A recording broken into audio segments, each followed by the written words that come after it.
కథాకమలం విందాం పాటిద్దాం వేదికకు స్వాగతం. మరి ఈరోజు world malaria day.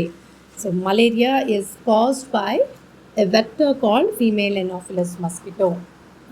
So vector అంటే అందరికీ తెలుసు కదా.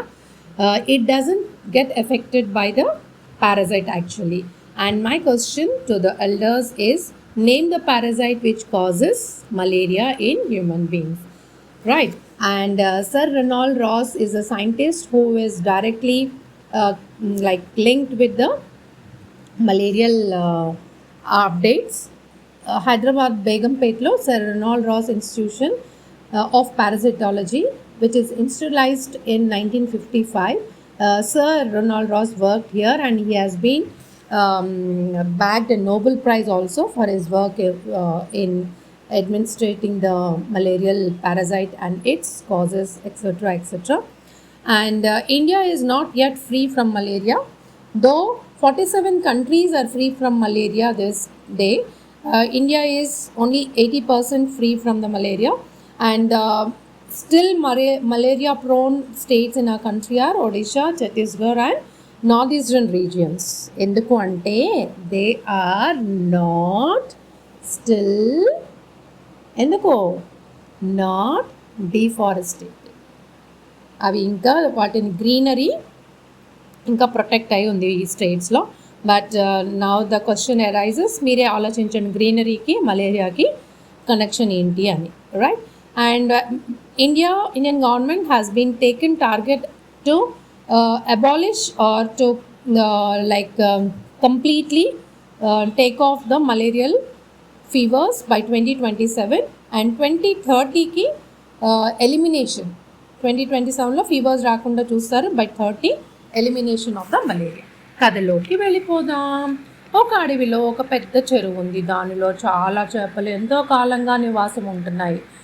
ఆ చెరువు అడవి లోపల ఎక్కడో ఉండడం వల్ల చేపలకు శత్రువులే లేకుండా హాయిగా ఉండేవి. ఒకరోజు అడవి మీదుగా ఎగురుతున్న కొంగకి ఆ చెరువు కనిపించింది. ఇంత పెద్ద చెరువుని ఇంతకాలం ఎలా చూడకుండా ఉన్నానో, అయ్యో పోనీలే ఇప్పుడైనా చూశాను కదా అని కిందకి వాలి చూస్తే ఆ చెరువులో చేపలు పుష్కలంగా తిరుగుతూ కనిపించాయి. ఇక తన భోజనానికి ఏ ఇబ్బంది లేదనుకుని ఆనందంగా అక్కడే దూరంలో నివాసం ఏర్పరచుకుని ప్రతిరోజు 3 పూటలా హాయిగా చేపలను తింటూ కాలం గడుపుతుంది కొంగ. ఉదయాన్నే రావటం, 2 చేపలు తినటం, మళ్ళీ సాయంత్రం మళ్ళీ ఇంటికి పోయేటప్పుడు ఒక 2, ఇలా కొంగ చేపలన్నిటినీ తినేయసాగింది. ఇలా అయితే కొన్ని రోజులకి తాము ఎవరమో మిగలమని తెలుసుకుని ఒకరోజు రాత్రి చేపలన్నీ కలిసి కొంగ బారి నుండి రక్షించుకునే ఉపాయం ఆలోచించసాగాయి. ఒక చేపపిల్ల, నాకు ఒక ఉపాయం తట్టింది, కానీ దానికి మీ సహకారం కావాలి అని చెప్పింది. ఏమిటది అని చేపలు అడిగాయి. చేపపిల్ల తన ఉపాయాన్ని వాటికి చెప్పింది. అన్నీ సరే అని సంతోషించాయి. ఆ ఉపాయం ఏంటి? సీక్రెట్.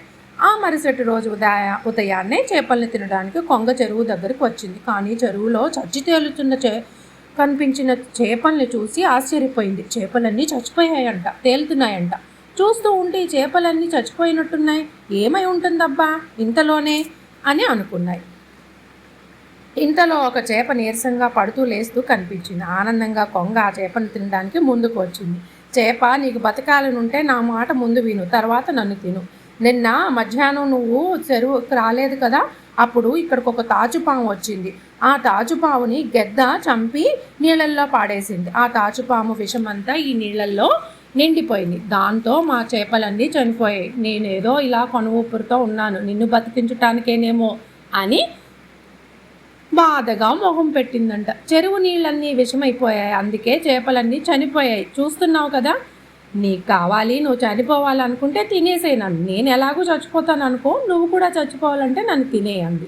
దాంతో భయపడ్డ కొంగ ఈ చెరువులో తనకి ఆహారం ఇబ్బంది అని తెలుసుకుని ఆ చెరువును వదిలేసి మరోవైపుకు ఎగురుకుంటూ వెళ్ళిపోయింది. చేపపిల్ల అన్ని చేపల్ని తటపటాయించి, అంటే ఇలా కదిపి లేపి అన్ని చేపలు స్విమ్మింగ్ చేసుకుంటూ ఆనందంగా ఉన్నాయి. కథలో నీతి ఏంటి?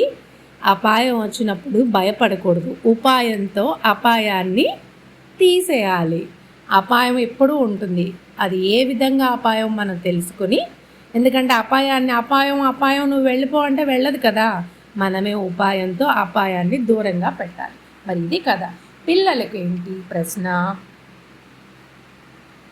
చేపలు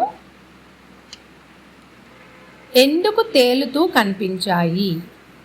చేపలు చెరువులో ఎందుకు తేలుతూ కనిపించాయి? అండ్ మీరు ఎలాగో టైటిల్ ఇవ్వట్లేదు, నేనే ఇచ్చేస్తాను. ఏంటంటే అపాయాన్ని ఉపాయంతో జయించాలి. సర్వే జనా సుఖినో భవంతు, లోకా సంస్థాం సుఖినో భవంతు. జై హింద్. ఉంటాను మరి.